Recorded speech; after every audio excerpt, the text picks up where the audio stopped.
Ano ang totoong nangyari sa naging laban nila Aokiji at Sakazuki during time skip? Ang isa nga sa latest discovery sa One Piece community na talaga namang pinag-uusapan ngayong linggo itong anino na nakita sa shades ni Kuzan during chapter 699. Sa panel nga na to ipinakita itong si Kuzan na nakatingin kay Doflamingo, pero instead nga na shadow ni Doflamingo ang makikita natin, meron ngang pamilyar na karakter ang namataan natin dito. At yes, ito nga yung mismong silhouette ni Im Sama. Kaya naman ang suspecha nga ng marami ito daw ang magpapatunay na talagang hindi bumaliktad si Kuzan sa kabutihan. Bagkos mas gusto lang daw netong gumalaw ng mas malaya para patumbahin ang totoo niyang kalaban, which is yung world government. Kumbaga ang main goal na daw ni Kuzan ngayon hindi maging masama kaya siya sumali sa Blackbeard Pirates o gumante sa Marines dahil sa sinapit niya. Bagkos may mas malaki pa siyang plano. At ito nga yung pabagsakin ang world government. Kung iisipin nga natin nagme-make sense. Dahil kung nasa hanay pa nga rin siya ngayon ng Marines hindi nga niya magagawang gumalaw ng malaya at pabagsakin itong world government since nasa side nga siya neto. Kaya naman related nga dito yung topic natin sa video na to. At ito nga yung patungkol sa naging laban nila ng current fleet admiral ng Marines na si Sakazuki. In chapter 650 nga naikwento ni Jinbei na pagtapos daw ng nangyaring Marineford War nag-resign nga daw si Sengoku sa posisyon niya na pagiging fleet admiral. At dahil dito nabakante daw itong pwesto niya. Kaya naman in-endorse daw ni Sengoku na ang papalit daw sa kanya itong si Aokiji. Pero hinarang nga daw ito ng world government at sinabing mas karapat dapat daw si Sakazuki sa pwesto na to. Kaya naman para nga matapos na itong pagtatalo na to naglaban daw itong sila Akainu at Aokiji, kung saan tumagal nga daw itong laban nila ng 10 araw at sa huli ang nanalo itong si Sakazuki. Kaya naman ang naging resulta nga daw neto naging fleet admiral itong si Akainu, samantalang si Kuzan naman daw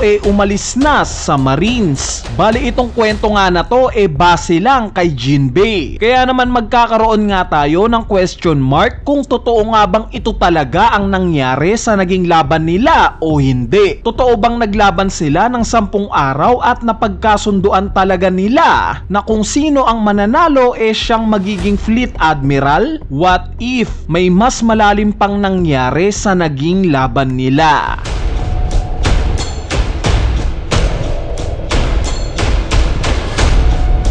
Alam naman nating lahat na itong si Akainu sobrang brutal. Wala nga siyang pinipiling tao as long as ma-accomplish niya lang yung misyon na inuutos sa kanya. Ang example na nga lang dito yung pagpatay niya sa mga tao sa Ohara na nakasakay sa barko na papatakas na. Even sarili nga niyang kabaro na Marines wala ring takas sa kanya. Dahil during Marineford War nga nung time na malaman niyang may mga Marines na gusto nang umatras sa paglaban sa Whitebeard Pirates isa-isa nga niyang pinatay ang mga ito. Even si Kobe nga muntik na rin niyang mapatay dahil sa pagharang neto sa kanya. Meaning sa nangyaring laban nila Aokiji at Sakazuki para sa pwesto ng pagiging fleet admiral hindi malayong patayin ni Sakazuki si Aokiji once na meron siyang pagkakataon. Alam naman natin na ang nanalo sa laban nila si Akainu, pero bakit kaya hindi niya pinatay itong si Kuzan? Bali ang tingin ko nga ang sagot dito dahil sa meron silang naging agreement, meron silang napagkasunduan. Yes, marahil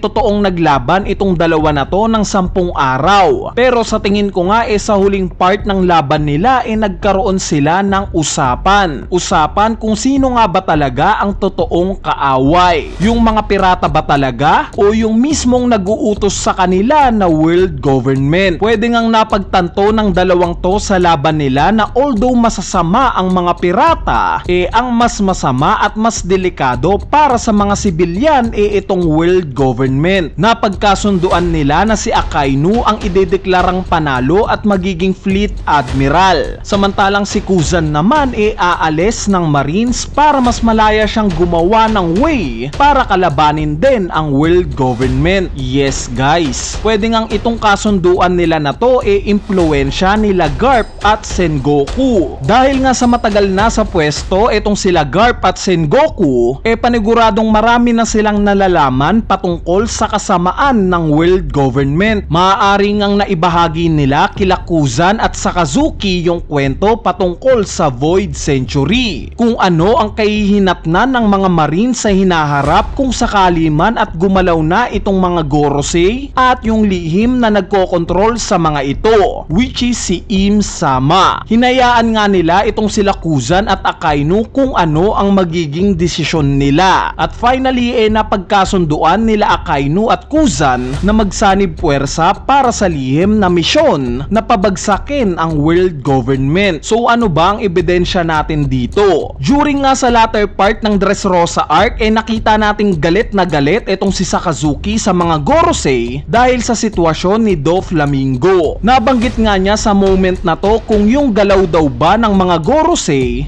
order sa kanila ng mas mataas sa posisyon nila. Bali dito pa nga lang magdududa na tayo dahil public knowledge nga sa mundo ng One Piece na ang may pinakamataas na posisyon sa world government itong mga Gorosei. Ngayon paanong nagka-idea si Akainu na may mas mataas pa pala sa mga ito? Di ba konti lang ang nakakaalam sa existence ni Im-sama? Hindi kaya isa ito sa isiniwalat sa kanya nila Garp at Sengoku? Anyway, isang ebidensya pa nga itong nangyari sa chapter 1116. Ito nga yung time kung saan nire-reveal na ni Vegapunk sa mundo kung ano yung partially na nangyari sa Void Century, as well as sa mangyayari din sa hinaharap gaya ng paglubog muli ng mundo. Ang inaasahan nga natin na magiging reaksyon ni Akainu sa oras na to syempre magugulat, since konti nga lang ang nakakaalam ng nangyaring Void Century. Pero imbis nga na magulat galit yung nakita nating reaksyon kay Akainu na para bang itong mga impormasyon na ni-reveal ni Vegapunk matagal niya nang alam. Isang ebidensya pa nga itong patungkol sa cover page ng chapter 592. Makikita nga natin sa cover page na to na nakahubad si Akainu kung saan visible yung tattoo niya. Pero ang pinakakapansin-pansin nga itong tattoo niya na sumisimbolo sa isang espada. Yes, ang hinala nga ng marami may koneksyon itong si Akainu sa grupong Sword, since ganito nga yung tattoo niya. Hindi kaya itong hinala ng marami tama pala? Somewhat konektado talaga si Akainu sa grupong Sword. So speaking of Sword, parte kaya ng grupo na to sila Kuzan at Akainu? Kuya Ineru, di ba parte ng grupo na to sila Kobe na niligtas ni Garp? Bali kung miyembro nga talaga si Kuzan ng grupo na to dapat nakinalaban niya na ang Blackbeard Pirates. Pero bakit salungat ang nangyari at hinayaan lang ni Kuzan na mahuli si Garp? Bali sa tingin ko nga para maprotektahan ang mas malalim na plano nila Kuzan at Akainu kailangang mag-sacrifice ni Kuzan. Kumbaga hindi pa ito yung tamang oras para i-betray niya itong Blackbeard Pirates at isiwalat kaagad na hindi talaga siya kakampi ng mga ito. Kung iisipin nyo nga technically na tinulungan rin naman ni Kuzan si Garp, dahil kung hindi nga niya nilagyan ng yelo itong tiyan ni Garp I'm sure napatay na ngayon si Garp, since mauubusan nga siya ng dugo similar sa nangyari kay Ace. Instead mabilis nga niyang nilagyan ito ng yelo para manatiling buhay si Garp. At kung marirealize nga natin mas safe na ngayon si Garp compare sa Marine Headquarters, dahil kung nakakulong nga siya ngayon sa barko ng Blackbeard Pirates ang ibig sabihin lang neto ang nagbabantay sa kanya ngayon itong si Kuzan. So somewhat align pa rin siya sa possible mission netong sila Kuzan at Akainu. Speaking of Akainu, mabalik nga sa kanya, ano pa ba ang magkokonekta sa kanya at sa grupong Sword para sa possibility na pwede nga siyang miyembro neto maliban sa pagkaka-tattoo niya. Bale aware naman siguro kayo sa theory patungkol sa anak daw niya itong si Hibari. Yes, itong babaeng may gusto kay Kobe na miyembro din ng Sword. Ang rason nga kaya sinasabing anak daw ni Akainu itong si Hibari dahil sa way of speaking neto. Dahil sa buong series nga netong One Piece tanging si Akainu lang daw ang nagsasalita in Hiroshima dialect, not until na ipinakilala itong si Hibari. Parehas nga daw itong dalawa na to ng way of speaking. Bukod pa dyan itong atake rin na ginawa ni Hibari na punong-puno ng bulaklak very similar sa suot ng possible na tatay niya na si Akainu. Meaning pwede ngang konektado talaga itong si Akainu sa grupong Sword. Since kung yung anak nga niya miyembro ng grupo na to, hindi malabong maging miyembro din siya neto. So in summary nga sa topic natin sa tingin ko na totoo ngang nangyari yung laban nila Akainu at Aokiji ng 10 araw, kung saan nagresulta ito ng grabing damage sa magkabilang panig. Pero sa tingin ko nga nagkaroon ng agreement itong dalawa na to sa latter part ng naging laban nila. Itong agreement nga nila base sa ni-reveal sa kanila nila Garp at Sengoku patungkol sa kasamaan ng world government. Itong agreement nga na to si Akainu ang magiging fleet admiral para makontrol ang mga marines laban sa world government. Samantalang si Kuzan naman aalis ng marines para gumawa ng sarili niyang aksyon na ikakabagsak rin ng world government. Kumbaga ang main goal ng dalawang to